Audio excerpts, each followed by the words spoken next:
amma naksang miuta tunga titsing matap daw kuyanan loavik puhi. Thank you very much. Nunat siarik tuhi piuyo. Aputigiya hi mana atulaw himagap tigup daw huli atokap tigu. Tamna okaw herenak para alrani amma mikitillu nga ananagat daw kano pilagarilaw himang magup daw 1990 ngutillu tamna okaw herelo kinakap ko. I'll say this in English as well. Thank you for welcoming us. Inuy at katigi naksang miu. Thank you for being so welcoming to us. The path that you are using now, we have used time and again, just last year and in the 1990s. So we're only here to tell you what we experienced ourselves in Baker Lake, Nunavut.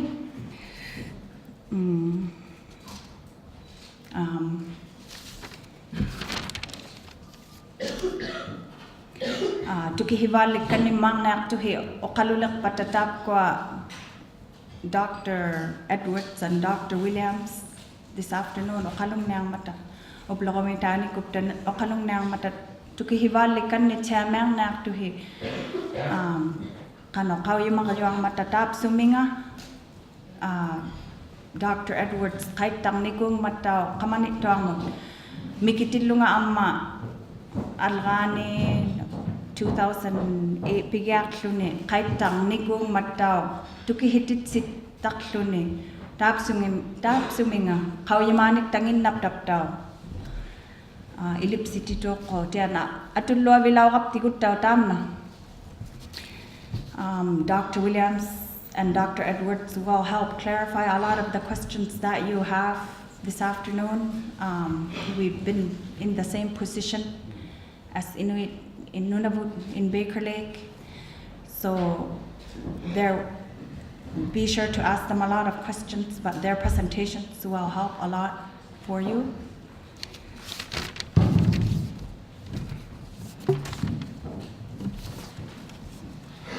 Marianne Tao, Kiggavik, what siya?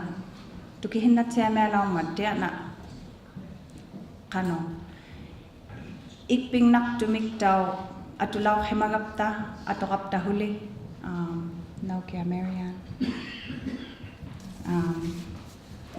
Okay. Huli yok takwa okaw herelaw katisuli.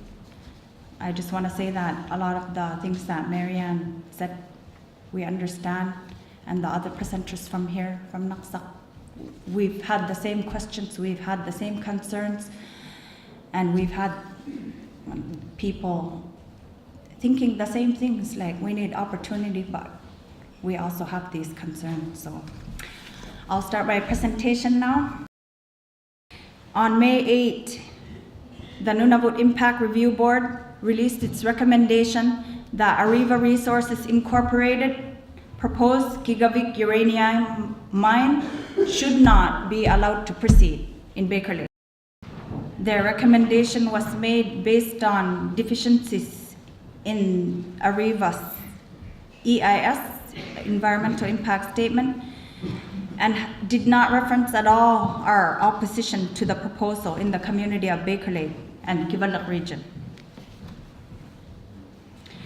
The final decision rests not with the people of Baker Lake, nor with the government of Nunavut, but with the federal government Minister of Indigenous Affairs. More than a year later, we're still waiting for the minister to accept or reject NERB's recommendation, so the story might not be over yet. The story of proposed uranium mining in the Kivaliq region is an important part of Nunavut's history and politics. In the 1970s, the artificially inflated world price for uranium resulted in an exploration boom in the Kivaliq region west of the Hudson's Bay. Inuit organizations responded with legal action, which resulted in an important Aboriginal rights movement judgment, the 1979 Baker Lake case. The Taman inuikat tu fin kinaqapto qattuus qortitsino issaatiinaqalormat tamannalu qattuusiimi aaliingiinorn pingausqartumi kinunaqarpo tassaaseq 1979 Baker Lake case this Baker Lake kimi eqqartuusiimi ingertatsino. The case answered several unanswered or partly answered questions surrounding Aboriginal title, helped spur the political push for the settlement of a land claims agreement and the creation of Nunavut.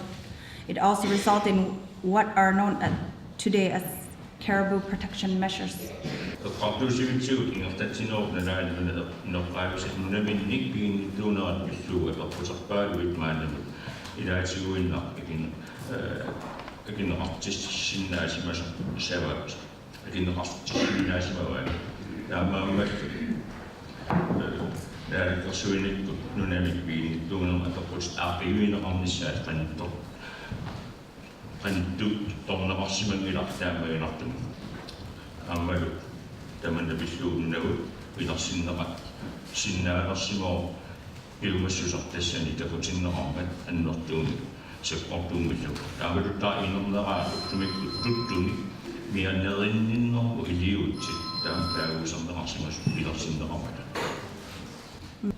Teka, Nunavut.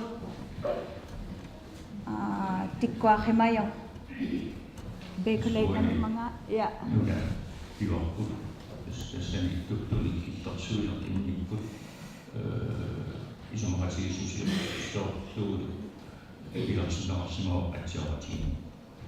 Tareong mingin napta.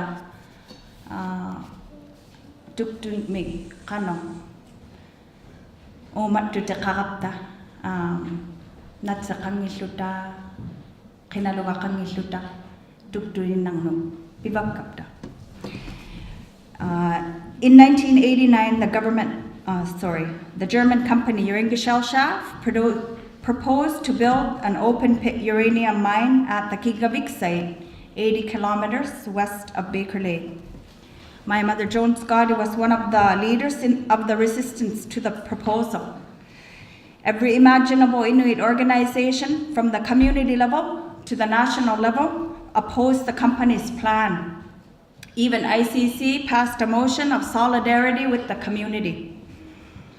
In March 1990, a community plebiscite was held in Baker Lake, and more than 90% of the votes cast said no. Shortly afterwards, the company withdrew the proposal. My hometown of Baker Lake has a population of about 2,000 people, of whom 90% are Inuit. It's Canada's only inland community, Inuit community, and we're called the Caribou Inuit for a reason. Our culture and our well-being is based on the caribou. Baker Lake cannot be said to be an anti-mining community. We supported the construction of a gold mine 110 kilometers to the north and connected by an all-season road. At last count, 31% of the workforce at the mine were Inuit.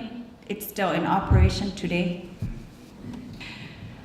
Concern in Baker Lake about proposed uranium mining has consistently been about the stability of large volume of radioactive tailings that would be left behind in the permafrost, which would have to remain securely in place essentially forever. Possible impacts on water, wildlife, from roads, dust, noise, etc. The knowledge that there are other uranium deposits in the region, so approval of one uranium mine could result in a pattern of development that we could not control, with the risk of significant cumulative impacts on wildlife and the environment. Moral issues regarding the end use of uranium, be it for nuclear power plants or for nuclear weapons. We know that once uranium leaves Canada, we have no control over how it gets used in India or China. Aspects of the environmental assessment and other decision-making processes. Our non-governmental organization, Nunavut Makita Nangingit, Makita for short, was formed in December 2009 to ensure that important questions were answered and asked during the review process for the second effort to exploit this Kiggavik deposit, this time by the French nuclear giant Areva. Tamna Sandra ikayok tigilaw kabutaw Sandra inutak lawyer mo yo. Makita petitioned the government of Nunavut to hold a formal public inquiry into the possibility of opening the territory to uranium mining. Our request was refused. The government also refused to hold a public plebiscite on the question. Instead, the government decided internally to support uranium mining without a vote in the Legislative Assembly. Meanwhile, Makita engaged in public education and participated vigorously and critically in the environmental review process. We watched as Areva splashed money around the community, for example, sponsoring sports teams and school events. We listened as they provided one-sided and sometimes inaccurate information to the community. We watched as they took community representatives on trips to uranium mines in northern Saskatchewan, where they heard only good things and met no opponents of the developments there. We listened as government officials assured the community that there was nothing to worry about, and we spoke with many independent experts. That's a map of Kivaliq, the proposed road, and Kiggavik, the mine site.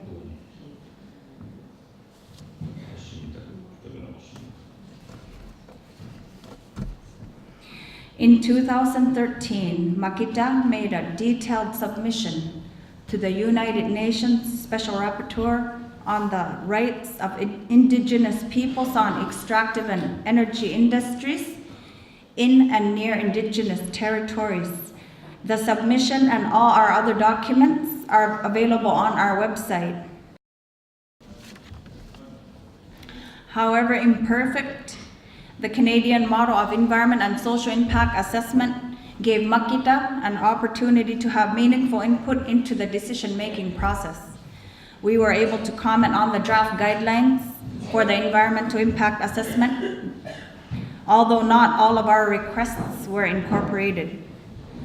We were able to submit detailed comments on Areva's EIS, comments which were circulated to all the organizations and government departments involved in the review process, and which became a part of the public record. We were able to participate vigorously in all of NERB's public meetings held in Kivaliq. We are a volunteer organization, and we did our work on a very limited budget. We feel that we made a difference.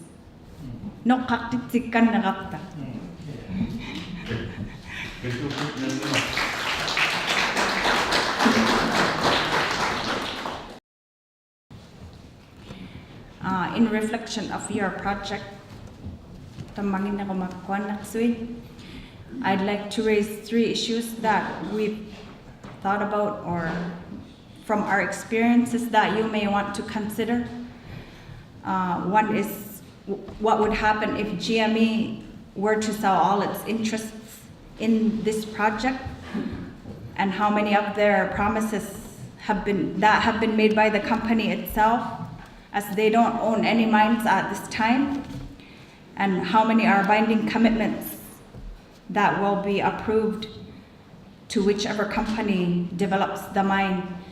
Our gold mine was, the prospectors were similar. They were junior miners, and once it was approved, then they sold it for profit. And we just want to make sure that you consider this. What would be required of the Greenland government to adequately monitor and manage uranium mining? Would GME be willing to post a significant, for example, $2 billion bond to guarantee the Greenland government could not be stuck with the cost of cleaning up an environmental disaster, such as the one that happened in British Columbia, because accidents sometimes do happen? Thank you for the invitation to visit Narsaq and speak at this seminar. It's an honor and a pleasure to be here with you today. We urge you not to take anything that the nuclear industry says at face value. Seek advice from independent experts. And above all, insist on your right as citizens to decide on your own future and the future of your children and grandchildren. No community should have a uranium mine, a nuclear waste disposal facility, which is what tailings are, or a nuclear power plant forced on it by industry or government. We wish you all the best now and in the future. Matna.